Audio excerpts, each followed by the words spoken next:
From the shadows where the whispers grow, through the night where the warriors flow, feel the power in the tales untold. Lord Ninja Choke takes a strong hold. Hello everyone, we're back and welcome to episode 27 of the Lord Ninja Choke MMA Picks podcast. And today we're going to be giving you our early leans, picks and predictions for UFC 321, headlined by Tom Aspinall and Ciryl Gane. And the co-main is Jandiroba versus Dern 2. So this is the main card we'll be speaking about. We've got 6 fights to talk about. We're going to start by breaking down and giving you our leans for Tom Aspinall versus Ciryl Gane. So let's dive into it. Guys, this is a hotly anticipated fight. I think Tom Aspinall, poor guy, he has been out of action for a year and 2 months. He was desperately trying to get the fight with Jon Jones. As everyone knows, Jon Jones has been ducking him, although now it seems that Jon Jones might fight at the White House against Alex Pereira, I saw earlier today. Maybe that was just hot air. But focusing on this fight, we've got him against Ciryl Gane, who has done pretty well in the heavyweight division of the UFC. He's only got 2 losses on his record. What do you guys make of this? What's your early lean? Does Gane have any hope? Oh, that's a question. Does Gane have any hope? Yeah, he does. I reckon that Gane is the most dynamic striker in the division that Aspinall will ever face. During Gane's rise to this occasion, he has always been complimented for his footwork, for his ability to look like a middleweight but bigger. So I do expect Gane to have the more fluid striking, but the biggest gap in Gane's game is Aspinall's wrestling. I mean, we know that Aspinall has a huge wrestling background. He's not an NCAA, whatever the fuck, you know. He's just a catch wrestling prodigy, basically. His whole upbringing has been about catch wrestling. So I do expect a potential copy and paste from the Jon Jones Gane fight, where Gane, after kicking Jones in his Jones, basically gets taken down and submitted. I don't think a submission is going to happen as quickly, but I do expect Aspinall to show some dominance on the ground. But with Gane, it's hard to say where he really has improved, because whenever he fights, he hasn't really shown new gaps in his skill set. He does have a reach advantage. He does have the ability to fight at all ranges. He has just a well-rounded game, really. But Aspinall has been on a tear, apart from his knee being torn. But it's just one of those fights which I look forward to the most out of any fight. Like, you could put some crazy shit out there, and I'd be like, yeah, but Gane and Aspinall. This is my main event for the whole year. I know that my monotone voice is like, oh, this is boring. But really, I cannot express in any non-silly way how excited I am for this fight. I am a fan of both fighters. I am secretly a Gane supporter, but I also think that Aspinall, he's the guy. So in terms of picking who I think is going to win, I'm going to go with Aspinall here. But if Gane wins, I'm going to be happy too, you know. Gane's my guy. So that's my that's my little yap about this one. What about you, Will? I know that the early leans podcast that we do kind of doesn't lean into the betting lines quite as much as it usually does, but I feel like you can't not talk about it on this fight specifically. I mean, we've had odds for a long time, so I guess it's fair, right? Tom Aspinall is like minus 400 at the moment, I think. Yeah, so minus 350, minus 400, which is just, to me, honestly, I think it's kind of insane. Like, I agree with everything that you said in your breakdown there, Josh. I think that Ciryl Gane has such diverse striking, and also such, like, refreshing striking for heavyweight in that he is he's a long distance guy. He knows to take his time. He's patient. He's defensively very aware, and he has been someone who's coasted and shown minute to minute superiority against so many dudes. And he's quick as well. And yeah, I just can't forget that Tom Aspinall has fought a maximum of 7 minutes in the UFC in his longest fight. His average fight time is 2 minutes and 2 seconds, which is ridiculous. But when you look at the kind of guys that he has been striking against, nobody is particularly patient. The only particularly patient fighter he's gone up against was Aleksandar Volkov, and that was the fight that he used his wrestling. He used his wrestling and looked very good on the mat. That there was a really impressive performance from Aspinall there. I was there live for that one. But I think that the minus 400 for Tom Aspinall it has to be entirely depending on him using his wrestling. And we've identified, as you said, Josh, that Gane's anti-grappling and anti-wrestling is definitely his weak point, as we saw against John Jones. But I just can't understand how Tom Aspinall can cover minus 400 if he doesn't grapple, because if they strike, there's no guarantee that Aspinall puts him away in a minute. It's not Sergey Pavlovich, it's not Curtis Blades, it's Ciryl Gane. He knows how to circle, he knows how to pump out a jab, throw leg kicks, and just use his distance to slow the fight down. And what happens if we go past 7 minutes? We have absolutely no proof that Tom Aspinall has any form of cardio. We could get to 10 minutes into the fight and Aspinall could be huffing and could be completely gassed. And if that's the case, Ciryl Gane's plus 300. and if there's any fighter in the heavyweight division that you would want to trust to let a fight go long and see what happens in the later half of the fight, Ciryl Gane is that guy. I just think that people are being a little bit presumptuous when they think that Tom Aspinall is definitely going to come out here and shoot a takedown and get a finish inside round one. If he does look to do that, he absolutely is capable of it, and he could justify minus 400 by doing that. But it's not what Tom Aspinall does all the time. Yes, he did it against Volkov, and that was the fight he should have done that. And props to him for that. It was a very intelligent display in hindsight. But what if he doesn't? What if he decides to strike with Ciryl Gane and we get to the 3rd minute, the 4th minute, and it's still going, and we get to the end of round one? Tom Aspinall has probably exerted more energy in that performance than he has done in any of his UFC fights so far. And then what happens? I'm really intrigued. I really hope we don't get an Aspinall takedown, wrestling, grappling, submission masterclass, because I really want to see what happens in the 2nd, 3rd, and beyond in this fight. I think it gets really interesting, and I think Ciryl Gane actually does have a real chance to win this, but it still depends on Aspinall. So I do have to pick Aspinall as well. I absolutely agree with you there, Josh. But yeah, the minus 400, minus 350, whatever betting line is insane to me. And I do think that honestly at these odds, Ciryl Gane's worth a tiny sprinkle. Nothing crazy. He probably loses, but he could look like value really quick. He just has to survive 7 minutes, and that's something that he has done to everybody except John Jones. So yeah, I'm really intrigued for this one. I just hope it's just not a Aspinall submission in round one in under 2 minutes. How about you, Dom? Do you agree with me, or do you think I'm crazy? No, I completely agree. I had that instinct the minute the line dropped. I actually already have a bet on Ciryl Gane at plus 350 or 4.5 odds for the exact reasons that you've articulated. I've got nothing else to add. Just the big question on everyone's mind is, will this fight reach round two? Because if it reaches round two, that's going to be very unusual for an Aspinall fight, because, like you say, only one of his fights has actually gone into round two, I think, in the UFC. I think it was the fight against who did he fight? That went Arlovsky. I think it was Arlovsky. Yeah, everything else round one. Look at that. It's quite incredible, actually, really. Everything, even the fight he lost, which was obviously an injury, was also round one for Curtis Blades.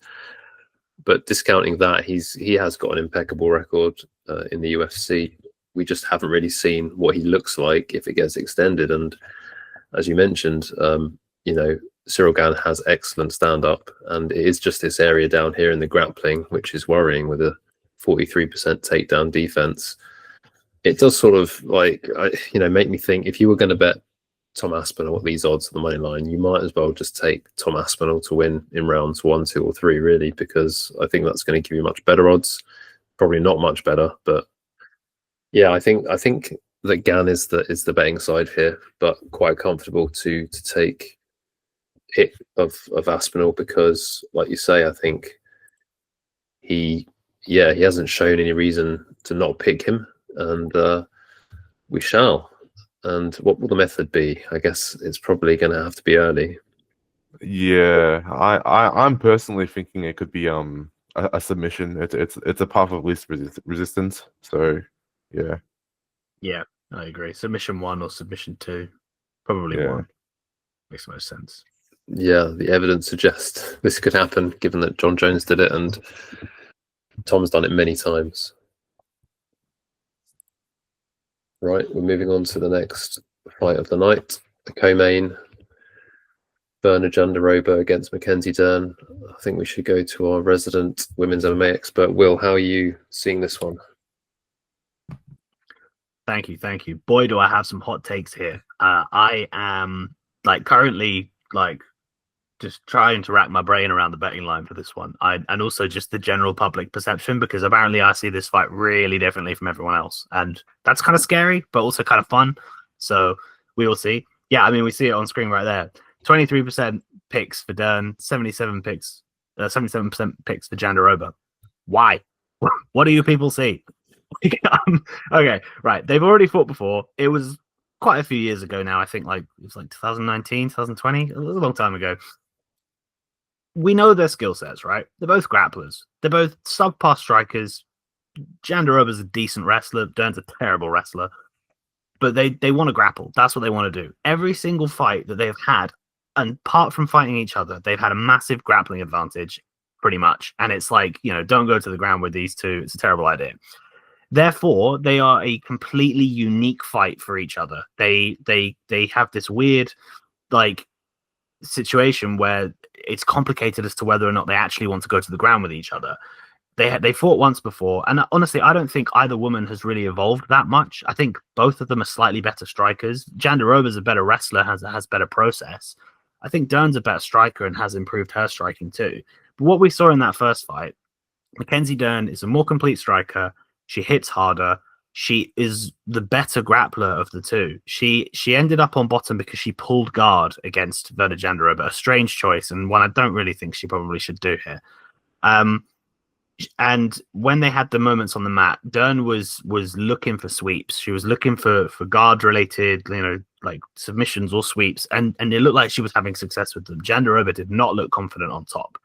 And in the third round, Jandiroba did get Dern down again, and she immediately stepped away, was on the stacking at the feet, and then stepped away and let her stand up, gestured to the referee, get her on the feet. Jandiroba didn't want to grapple with her by the end of the fight. If you take Virna Jandiroba's grappling out of her skill set, what does she have? I don't understand. I understand that Virna Jandiroba has got at least 5 wins in a row. She's a great fighter. I bet on her pretty much every time I can. She's a brilliant fighter. But you can't just look at the wins and go, oh yeah, she's out-grappled Amanda Lemos, who smacked Mackenzie Dern around the cage.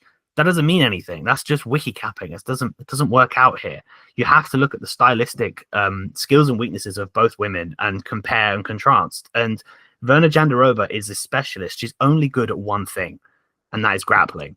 And I don't think she can grapple Mackenzie Dern. I don't think she submits Mackenzie Dern. I think we can all agree that it's going to be quite hard to submit Mackenzie Dern. If she can't submit her, she's got a wet blanket her for 25 minutes. She couldn't do it when they were fresh in round 1. She didn't want to do it in round 3 of that fight. What makes you think she can do it for 25 minutes, or at least 3 of the 5 rounds? On the subject of that, this is also a 15-minute fight. A 25-minute fight because it's for a title. Mackenzie Dern is younger. She's in her prime, whereas Jandiroba's 37 years old. Mackenzie Dern has done multiple 5-round main events already. This is not new to her. She has won 10-8. She won a 10-8 in round 3 against Angela Hill. She won a 10-8 in one of the championship rounds against Yan Xiaonan. She pulls it on pretty late. She's pretty good in those championship rounds. She's won more than she's lost. And it's turned the tide for her in very close fights. Whereas Jandiroba, I think she's had one 25-minute fight against Mizuki Inoue. It was a long time ago. She was dominating the fight. So I don't really think you can ask the question cardio-wise because she was she was in the driver's seat. It was pretty comfortable for her. But I think Dern wins the longer it goes. I think Dern wins when they're on the feet. I think Dern eventually wins if they're grappling. But yeah, Jandiroba may have some top control time, but I don't think it'll be significant. She's not going to do anything major with it. Where does Jandiroba win this fight confidently? How do you look at this fight, give all the advantages to Mackenzie Dern, and then go, yeah, Jandiroba wins? I don't understand it at all. So from a betting perspective, this one was lined at a pick'em. When it came out, actually, Virna Jandiroba was a slight favorite. I've smacked 5 units on Mackenzie Dern at plus 110, and I honestly want to give more. Like, I genuinely think this is the most crazy betting line I've seen all year. I'm baffled by it. I think Mackenzie Dern should be minus 200, and that's what I would have put her out at if I was a bookie. I don't get it, and the money has come in on her since. At the time of us recording this, she's like minus 125, minus 130. I think she's creeping up. Good. I'm glad to see that people have finally plugged their brains in. Like, what is going on? I'm so confused to the point where I feel like I'm crazy because I see this fight so differently. I mean, some people say, oh, the striking was competitive in the first fight. Jandiroba, like, actually busted Mackenzie Dern's nose. Yeah, it was from a body kick that Mackenzie Dern leaned into and the knee caught her face. Yes, Jandiroba dished out that damage and she was credited for it. Fair enough. But a lot of circumstance had to happen there for her to bust the nose. Like, that's not the right way to frame it. It's not exactly what happened, is it? I just don't think that Virna Jandiroba can outstrike her. I don't think that she can hold her down for 25 minutes. And I don't think that she can have grappling success or finish her.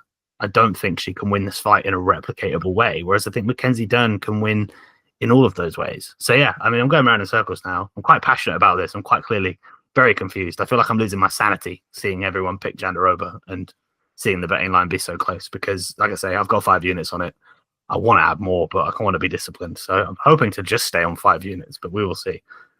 Please, somebody tell me I'm wrong because I would really love to hear, because I've been asking multiple people that I've seen siding with Jandiroba to explain to me why they want to, and nobody's told me yet. So I'd love to hear it. Somebody pitch the point for Jandiroba because, yeah, I don't get it.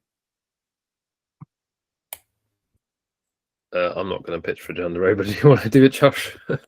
I mean, the mod as well. I mean, shit. But like that whole what Will said there was pretty much canceling out all of my rebuttals already. Like when it comes to Jandiroba and Dern, my initial instinct is the whole wrestling aspect, right? We have seen Dern improve her wrestling over time. She's still pretty subpar when it comes to getting takedowns, but is she good enough to successfully get a takedown on Jandiroba? I don't know what Jandiroba's takedown defense is. I think it's probably around 65-70%. But if it's lower than that, then there is a pathway in which Dern can successfully get Jandiroba down. But then what if Jandiroba is the one initiating those takedown positions, like the double underhooks, the body lock takedowns, the double leg, single leg, whatever? What if she is the one who initiates those takedowns? Dern pulls guard for whatever the fuck reason, and gets, as Will says, wet blanketed for like the rest of the round.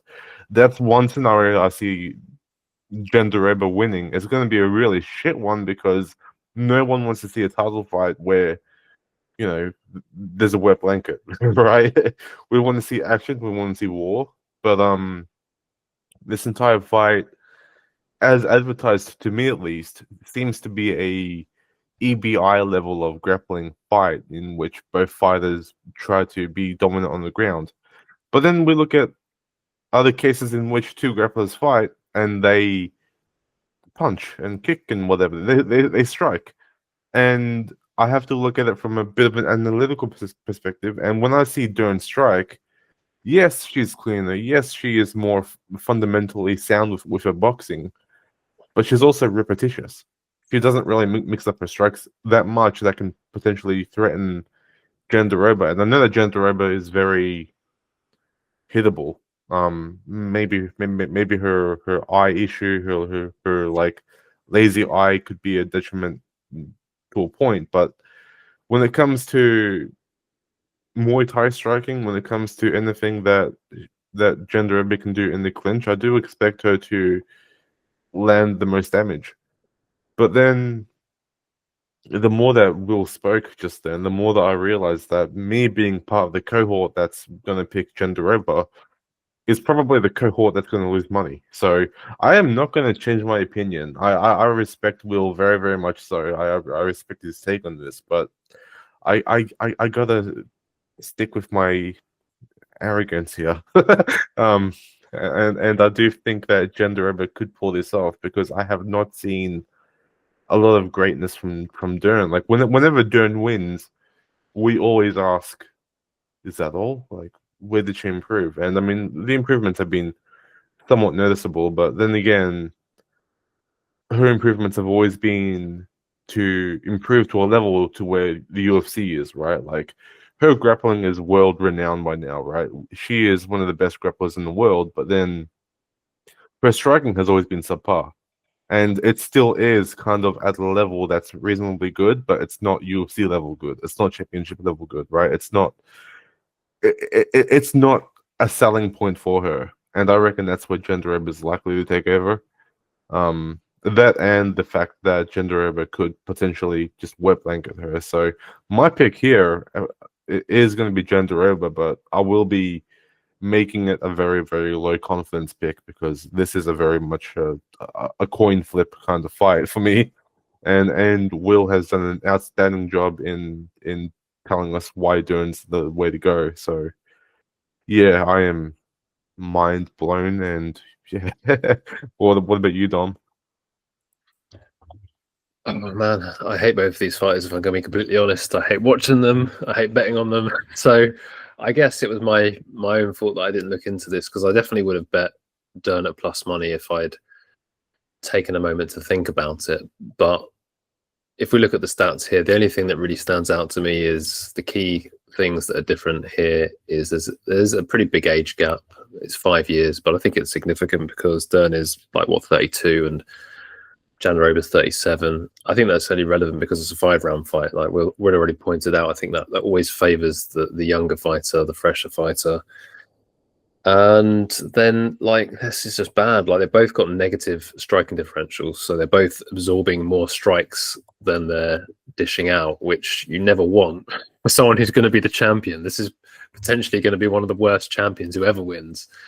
And then to counteract the age difference, like to Josh's point, I guess I do see this that you know, Jandiroba is initiating takedowns a lot more and getting them over the 15 minutes. We know Mackenzie shoots a lot of takedowns, but she can barely secure one per fight.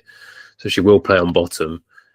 And you can see the takedown defense of Jandiroba is pretty decent at 73%, whereas Dern's down at 25%. So I think that advantage, what that means is Virna can decide, you know, where it plays out. But to Will's point, you know, if she's not better anywhere, she's not better in striking, she's not better in grappling. Okay, the striking is a bit controversial, so maybe take that one off. But she's not better at grappling, then it doesn't really make that much difference.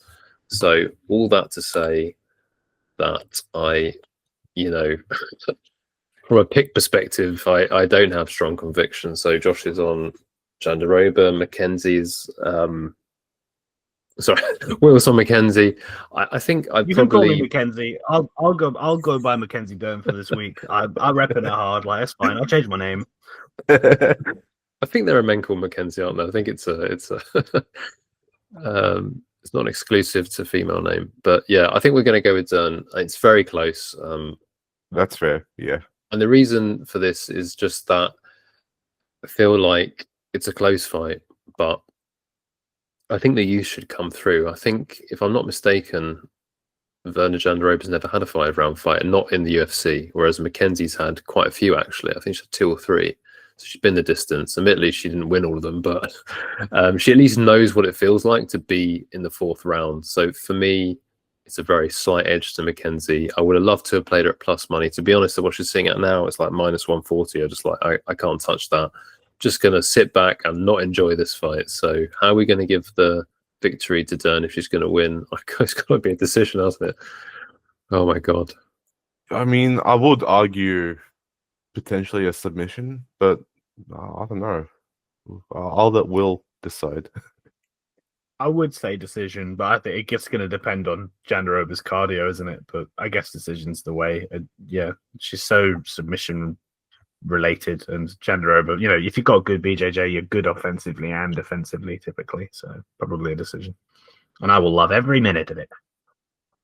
Yeah, I will not. But if I play the late prop, if I find some way to watch some of the tape on this, because I think to Josh's point, like Dern's had a couple of really bad performances. Admittedly, they were against strikers, so that the girls she couldn't get down. I think that's probably part of the sort of the fade angle here, is that Mackenzie's been unreliable, and that's probably what's feeding into the public perception here. But if I can get to actually watching some tape on Virna, because I'm less familiar with her, I might be able to find my way to a 4-5 or decision prop for Dern, which must be still plus money when it comes out. Yeah, and as a final point, I do absolutely hear it that like Dern has her flaws. She's a fighter that I have actually been really critical of throughout her UFC career. But I just think that it's just stylistics. It's really just stylistics. But yeah, I understand that the reservations of not wanting to put your faith, hopes, and dreams in Mackenzie Dern. Yeah, I think you have to do some mental arithmetic, just because, like you say, if you were just wiki capping it, that fight was a long time ago. So most people either aren't looking at that or they're discounting it, and then they're just looking at records and probably doing the math that way.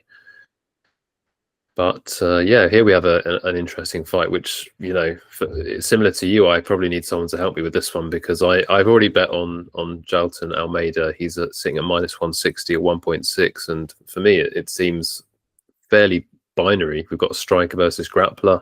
We have a very intense, powerful grappler in Jailton, who's going to basically look to take Volkov down straight away. He never messes around. That's why I love betting on Jailton, because he's gonna shoot off the rip.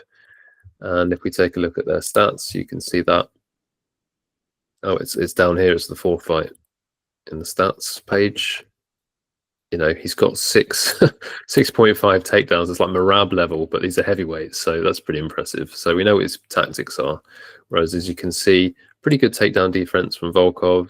I was looking at their stats earlier to see who'd taken him down and when they'd taken him down. So, yeah, Gane got a couple of takedowns, which was interesting on Volkov. I need to rewatch that fight, I think. Because, like I say, I think I can still hedge out. I'm just expecting more money to come in Jailton Almeida. If you guys can tell me why you think money's going to come in a Volkov, that would be helpful. But I'm assuming the line's going to move, so just wanted to secure the price. And, yeah, I mean, he's not really facing a lot of grapplers. I guess here Romanov, right? So Romanov is the one who you would have expected to get takedowns. He didn't get any, did he?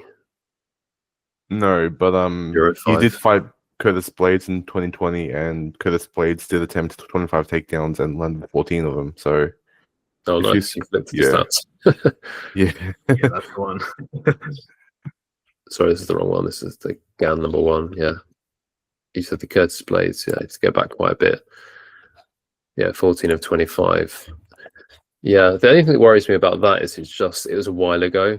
But I'm still trying to figure out why people think Volkov won't get taken down. I mean, if he got taken down in his last fight, I mean, most of these people are not trying. So Pavlovich is not going to have tried. Tuivasa is not going to have tried. Okay, Romanov did. So maybe that's... But I think Romanov fought. Didn't Romanov actually fight Jailton? No, he didn't. Yeah, he did the second. Oh yeah. So we know what happened there. It took one takedown, didn't it? Pretty much. Then it was over. Yeah. Sub rear naked choke round 1, time 2:27. So, yeah. What do you guys think? How is Volkov going to keep this on the feet successfully? And if he's not going to keep it on the feet, can he survive one round?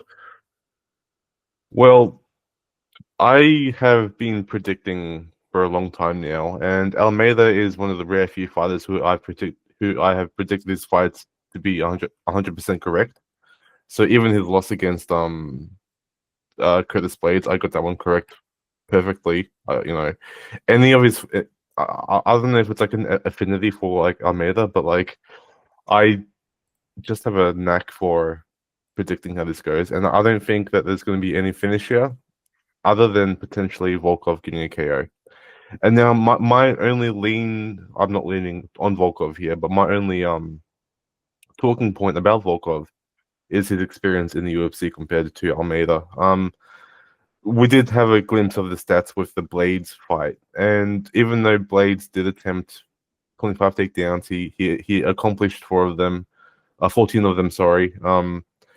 The main key here is the get up from Volkov. Volkov fought his ass off to get up every single time. Like in round 4 and 5, I believe he managed to get up more times than he got taken down. So, well, he defended more takedowns than, basically what I'm trying to say here without babbling on is that Volkov is used to being taken down. He has the ability to stand back up.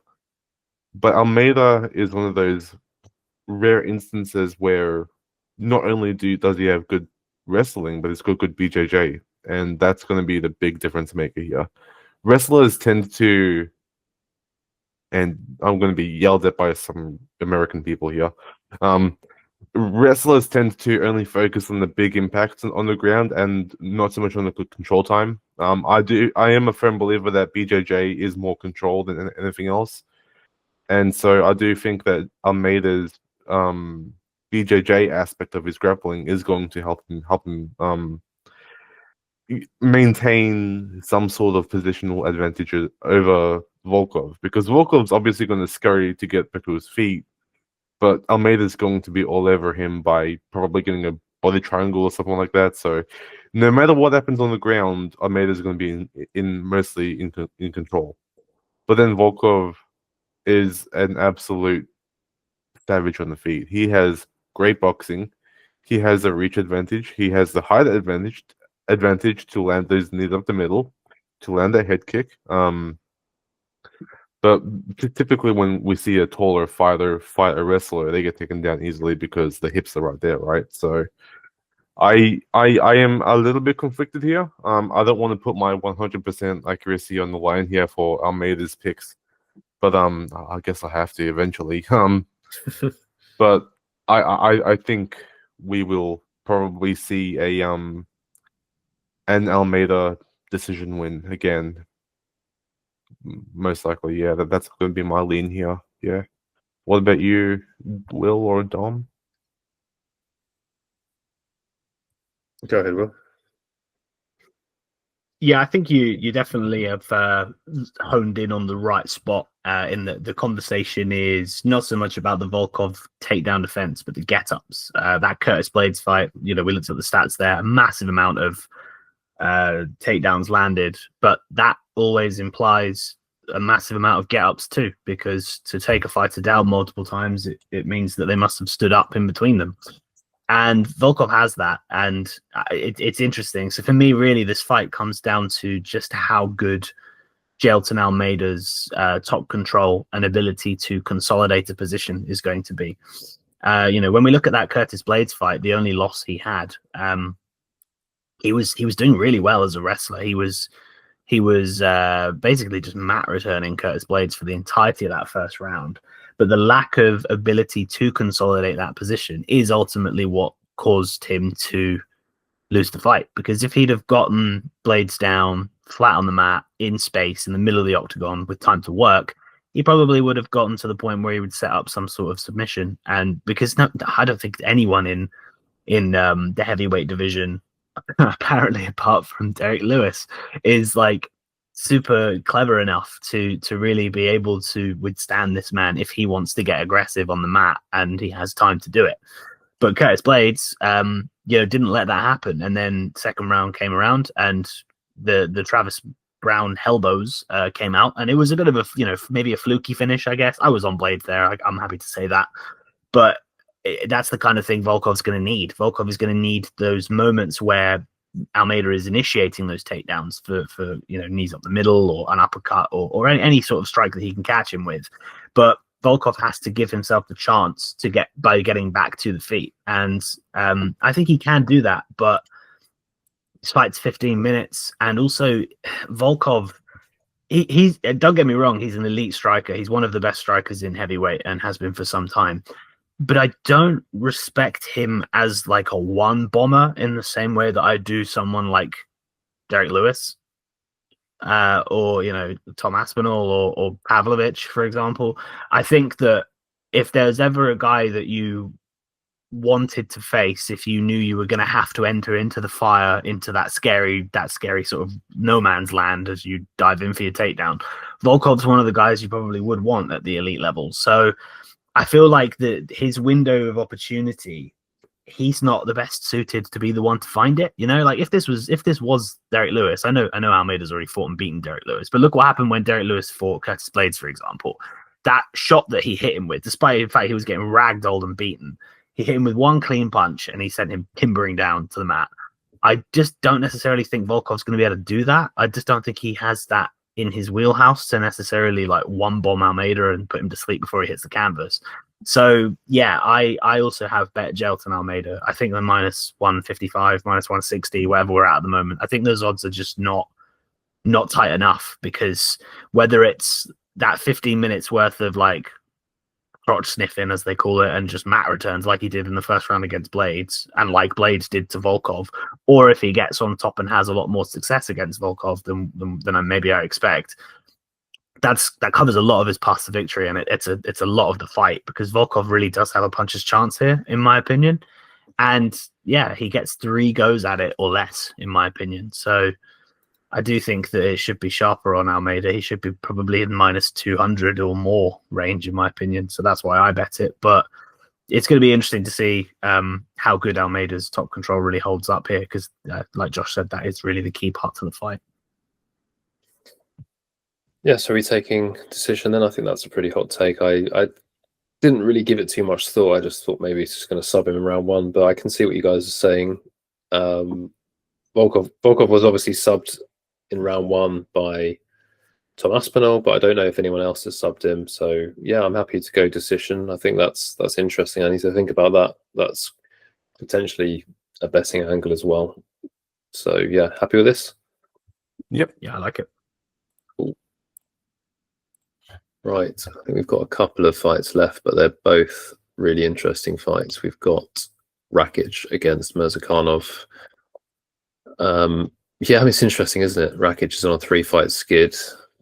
Murzakanov, undefeated fighter, but he's slightly older. He's 36 years old compared to Rakić, who's 33 and seems like he's been in UFC for ages. I've bet on Murzakanov at even money, minus 105, and I had a little bit of buyer's remorse initially, and then I just did some tape study before I came on, and I'm like, no, this is the side for me. And I'll tell you why. It was the Dustin Jacoby fight that I was rewatching, and I was like, well, Jacoby took him to a decision, so that's not a good sign. So I watched that fight, and he absolutely killed Dustin Jacoby for 2 rounds, knocked him down in both round 1 and round 2. And Jacoby's just like, yeah, he had a chin at one point. I guess this was so far back that he still had a chin and he survived. And, you know, there is some narrative about Murzakanov gassing, but he knew he won the fight. He wasn't ever in danger. It wasn't ever like he gassed. Outside of that, I think Murzakanov pretty much, you know, he hasn't fought anyone like Rakić on the level of Rakić. He's been cleaning out the division. He's got 5 wins in the UFC. I guess the concern is he hasn't fought anyone at the level of Rakić. I mean, good wins though, solid fighters in this division. I mean, Devin Clark, he's a bit mid. Dustin Jacoby, I think, is a good kickboxer. Alonzo Menefield and Bredson Ribeiro is not a good fighter. But if we look at Rakić, he's only losing to the best of the best. Ankalaev, Prohaska, Błachowicz. That's a tough run. And we know he's had injury problems. So I think it's just frame of mind here. I think, you know, a lot of this is down to Rakić, because he's going to have the height, the reach. We've seen that he can be quite defensively sound when he was fighting Yuri until he wasn't anymore. But I just think Murzakanov is like hell on wheels. You watch him fight, he's so explosive. He's got very good volume for the light heavyweight division. So even though he's definitely undersized, he uses everything in his arsenal effectively. There's nothing that he can't do. He can wrestle, so he's got grappling, because people are saying, oh, Rakić will take him down. I don't think that's going to matter too much, because he's actually a wrestling base. He's just picked up striking really well. So yeah, I was initially like thinking maybe I need to hedge this out. The line is moving towards Murzakanov, so I can still hedge it out if I want to. Yeah, what do you guys think? How do you see this fight going? Well, I feel like the UFC is kind of feeding Murzakanov Rakić. I mean, to put it out there pretty bluntly, I mean, like when you look at Rakic's losses, it's all KOs and all that stuff, right? Like it's all just horrible shit. And Murzakanov is a high-level kickboxer. I don't know if he's glory or whatever, but he is up there amongst those elite-level kickboxers and whatever the fuck, right? Like the height and reach issue is pretty damn significant. As you can see there, like probably what 9 inches or how much is that? Yeah, I can't math, but like that's big. We're going to see a big discrepancy in That's 6 inches. yeah. We're going to see a huge discrepancy in size here, and that usually favors the taller and longer fighter. But in this case, given that Murzakanov is used to fighting taller people, longer people, whatever, I do expect Rakić to have some strong moments with his like right hand strike or with any long range attack. But then eventually Murzakanov is going to exploit inside the pocket and then maybe tickle the chin, you know, and get the knockout. I don't know, but either way, the those people predicting Murzakanov KO are pretty much on the money here, and that's my main lean for this one. What about you, Will? I honestly have got no idea, and the fact that it is currently at Pick'em is kind of comforting for me because it obviously kind of indicates that no one has any strong idea. I think it all comes down to the fact that Rakic's strength of schedule has been really a tale of two halves and a very confusing one. You know, yes, 3 L's in a row is pretty bad, you know, terrible run of form, etc., etc. But you can't really knock him for that. Like, you know, the people he's losing to is pretty, like, it's a brutal run of competition. But then on the flip side, if we could really quickly look at Rakic's wins inside the UFC in his early stint, he's fighting a really low level of comp. Like Thiago Santos, the guy has no knees by that point. Like, it's not a hard win. Anthony Smith, yeah, he was a little bit less washed then, but I think this was after the home invasion. Oh no, it was before the home invasion. But either way, like, you know, Anthony Smith's kind of been a bit sus for a few years. Jimmy Manuwa is an old man. Devin Clark can only wrestle. Justin Ledet, who the fuck is Justin Ledet? You know, like, that is not, like, I appreciate that Rakić looks good when he fights, but like, he's put he got to the top 10 of the division off of those wins. It's maybe hindsight's 2020, and I'm looking back at Smith and Santos when they weren't quite as washed at the time. But like, that looks awful now, doesn't it? Those wins, it just look terrible. So I don't know which to lean on here. Is it do I excuse him for those 3 L's at the top, given how like awful a run of schedule that is, or do I lean more into the fact that he's actually a fraud? I don't know. It's tricky. I do like Murzakanov though. I've always been a fan. I think he's really exciting. Like, he is hell on wheels, as you say. I think it's really fun. It's obviously not great that he is at a size disadvantage here. That's not quite what you want. But yeah, I'm just having a hard time with it. I think Rakić is like, it's a tricky one. Like, you know, he's obviously lost to Ankalaev, but then again, you look at the significant strikes. He only didn't get outstruck by 2. You know, he only did get outstruck by 2. Like, it's a fine margins with him. I really don't know what to make of him. And Murzakanov also, you could say the same thing. Like, yes, he's looked great, but people don't want to fight him. I mean, for some reason, his last fight was his easiest. Like, Brenton Ribeiro is a low-level fighter. And why was that his 5th fight in the UFC? Again, I'm not trying to say that I think that he's overrated at all, because, I mean, you know, his strength of schedule for 5 fights in the UFC is actually better than anything Rakić has done. Like, actually, I think, to be honest, if you want to compare their wins, I think Murzakanov actually done better work. So yeah, it's a complicated fight. I don't really know where to lean on. Like, there's loads of different information bits that are sort of like points of interest, but I don't know which one is the key one. So this fight being a pick'em is quite comforting, as I said, because I'm glad to know that nobody knows, because I definitely don't. Yeah, I think money will come in on Murzakanov, and I think the reason that he was initially priced as an underdog is the size thing. I mean, because when people price anything up, they do take that into consideration, and I think one of the reasons that it's like this at the moment is because Azamat Murzakanov is not very well known. Rakić is established in the UFC, but as you said, like his best performance, I was looking at as you were talking, I was like, well, his best performance is probably this one here. I mean, well, it's the Ankalaev one, but then after that, it's probably going to be this split decision loss to Volkov, who he clearly outstruck and had got a takedown on, but lost the split decision. I remember the Ankalaev fight, so it can be misleading, this 53-55, because I remember it being very comfortable for Ankalaev. Like, Rakić didn't really take any risks, but Ankalaev was landing the more meaningful shots. So I don't know. I don't know if this split decision, because it's unanimous, right? So I think that was probably, he lost every round. Yeah, I think this Murzakanov thing is a little bit, the size, but like as Josh said, he's fighting bigger guys all the time, and as you mentioned, Will, no one wants to fight him, so that's partly his challenge, is finding fights. So I think this is going to be a step up. So I think that's partly why we're seeing this, but it could possibly look like a very good price on Murzakanov after the fact. I think, we don't really know where Rakić is at in terms of his injuries, in terms of his head, because he hasn't fought for a year. We've seen Murzakanov fight 4 months ago, looked great, and he actually fought a year ago before that. So yeah, for me, I think Murzakanov is value at this price of even money. I took him at -105. He's now -115. I expect that over time he'll probably end up -150, in that range, maybe more. But I think Rakić has a chance. He's a good fighter, and if he's fully healed, then I think he can make a good go of this. But I think Murzakanov is like Josh said, he's hell on wheels. Like, he's going to come for your head. He doesn't stop. And no one's found the answers yet.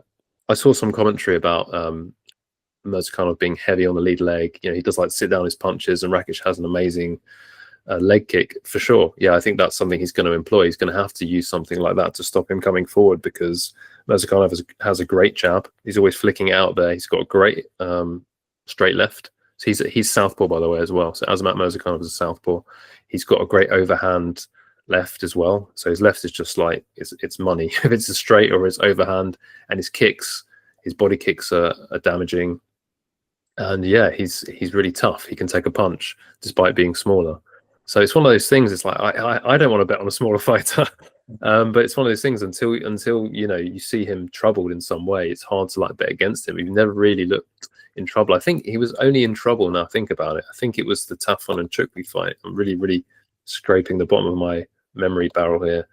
I think he was, up until we got the flying knee, he was losing this fight, I'm pretty sure. And I think I may have misspoken earlier when I said that he was a wrestling base, because like Josh said, he's not. He's a kickboxing base, but he has decent takedown defense. And I'm wondering I'm wondering how Nchukwi was winning that fight, so I need to watch that as well. Okay, guys, we've got to make a prediction here. I'd say Murzakanov KO, but in the middle, say round 2. Will? Yeah, that sounds right to me. Yeah, definitely Murzakanov. Unsure of the method, but yeah, KO works for me. Sounds good. One fight left to go, and it could possibly be one of the best fights on the card. I mean, you guys know what I'm going to say before I even say it. Like, the line is wide on this fight for sure. Like, I'm not someone who buys any hype on any fighter. You know me by now, right? This is insane. Like, -420. I mean, I'm going to find a way to bet on Bautista. I may not take his money line. I've already been thinking about this, but I could take the handicap, so I could buy around on the judges' scorecards, because this is not a +320 for Mario Bautista. He's got a great takedown defense, and that nullifies one of Nurmagomedov's greatest strengths, which is his wrestling. I know this guy is an amazing fighter, and he had a hand injury when he lost to Murad, which was his last fight. So I fully expect him to win, and he's going to be our pick, but seems a bit disrespectful of Bautista, who is on how many fights has he won in a row in this division? I think he's won, a lot. 5, 6, 7, 8 fights in a row. including wins over some decent grapplers like Ricky Simone. That was a really impressive fight. I bet on Simone there. Obviously, we know about what happened with Mix. So, yeah, what do you guys think about this fight? And I guess more specifically, the odds here. And why? And I mean, obviously, the public, 89% are on Nurmagomedov. I mean, I can't speak for the odds. I'll leave it to you two. But I can say with confidence that a lot of the Nurmagomedov fans are obviously taking Nurmagomedov here because when he was gonna fight Merab, I remember the topology predictors were like 65% Nurmagomedov. So I do think that when it comes to those odds, I agree Nurmagomedov is going to win. I don't really rate Bautista too highly. At this level of competition, I reckon there's going to be gaps in Bautista's game, and I feel like there are asterisks to who he's fought and how he fought them. I mean that Patchy Mix fight was very weird because Patchy Mix kind of didn't really fight well. I mean he stood his ground, but then again, Bautista is known for his pace and his ability to fight. But Nurmagomedov has fought 5 rounds against Merab. He made it fairly competitive, right? And then even before that, his whole career was just absolute dominance. And I can't not pick Nurmagomedov here. I reckon that the odds are pretty shocking, and that's probably why I said whoa. But I see him winning. Like I can see him with his hands raised. I mean, this is in Abu Dhabi. Maybe there's going to be some weird scorecards issues. I don't know. I'm always looking for that angle here. But yeah, I can't see a situation in which Nurmagomedov loses unless it's through Bautista going absolute apeshit for 15 minutes and then winning. But that's likely not going to happen, right? Like, I reckon Bautista's going to be methodical enough to try and out wrestle or outstrike Nurmagomedov here. But yeah, I can't see any other situation but Umar winning this fight.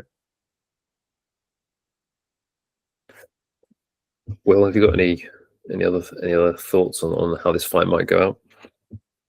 I think it just comes down to the fact that Umar Nurmagomedov is like quite clearly solidified as the number 1 guy in the division, obviously with the champion being number 0. Like, he's the second in command.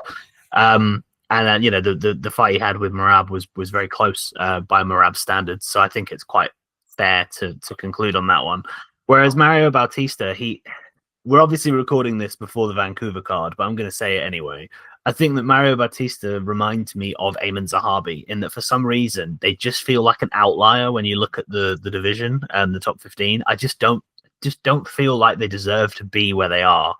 And yeah, I don't really know what Bautista does well. Like, he seems like somebody who just sort of nullifies what his opponent does well, and then he's like, okay, I can win this one, and then therefore wins it. I mean, obviously, the Patchy Mix win was one that's a bit confusing, given that Patchy Mix has just developed into an absolute fraud. God knows what's happening there. So that kind of adds a little bit of an asterisk to it anyway. But I don't know. I just look at Mario Bautista and I'm just not convinced. Whereas I look at Umar and obviously I am. Like, he's, as I say, second best in the division. But I think also full disclosure, I've not done any tape on this fight at all, basically going off of statistics on my memory. You said that Bautista's got pretty good takedown defense, but historically it's at 62. So when I was like skim reading this one beforehand, I kind of thought that Umar's wrestling game is probably open because of that 62%. But if you remember him having very good get-ups or if that takedown defense has improved, or maybe he hasn't actually faced that many takedowns, it could be interesting. But I kind of just assumed that Umar was going to be able to do what he wanted, but maybe it's not that simple. Yeah, no, it was more my memory from the Ricky Simone fight, because I know Ricky Simone is that sort of pressure wrestler, very good heavy wrestling style, and Mario Bautista just defended everything. I don't know where he's giving up takedowns. Maybe it was early in his career, but he's definitely worked a lot on his takedown defense. I'm just trying to see who managed to get him down. He gave up 4 takedowns to Damon Blackshear, but got 2 of his own. So I think it's more the case that he's actually well versed on the mat. He's not like a novice. He's not like he's a striker only. I think that's what you were saying. Like I think he definitely deserves to be in the top 15. So I would refute that. But yeah, I think the point about him not, being standout anywhere is fair. Like he's very well rounded. But I think that's similar to Nurmagomedov. He's very well rounded. So I see this as a potentially very interesting fight. I completely understand the Nurmagomedov angle. I think he's, potentially better than Bautista everywhere, but I don't know if it necessarily takes place on the mat or the feet. I think they'll strike for a bit.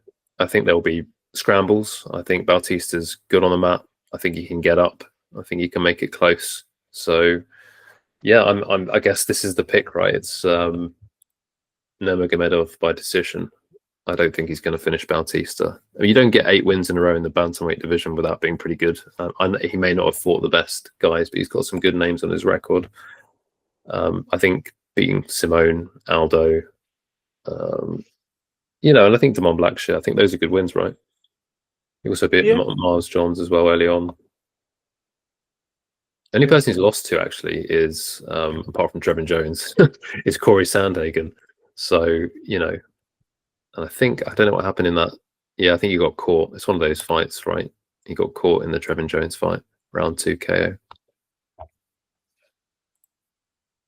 Yeah. And I mean, Trevin Jones hits pretty damn hard for a bantamweight as well. So that's pretty excusable. Yeah, so that's the main card wraps up. But there are some great fights beyond the main card. So maybe when we get to our bets, we'll have some action to show you there.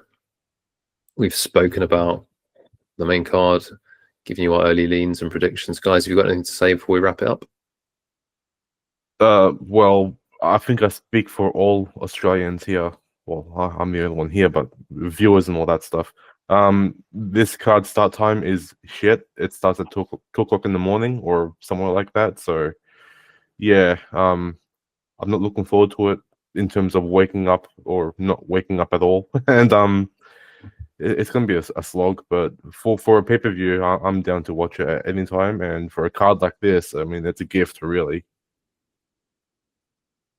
I'm glad you mentioned that because I forgot to mention it was an Abu Dhabi. I think you mentioned it once, and that's a really interesting thing to just bear in mind when you're considering bets on this.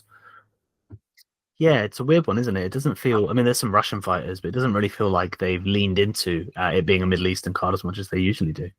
But, I mean, you complain about the start time, Josh, but what better to start off your day than waking up to see Mackenzie Dern put an absolute beating on Virna Jandiroba? Like, that's, I couldn't think of a better way to start my Saturday. So, yeah, definitely. Yeah, that's fair. I love it. Manifesting already.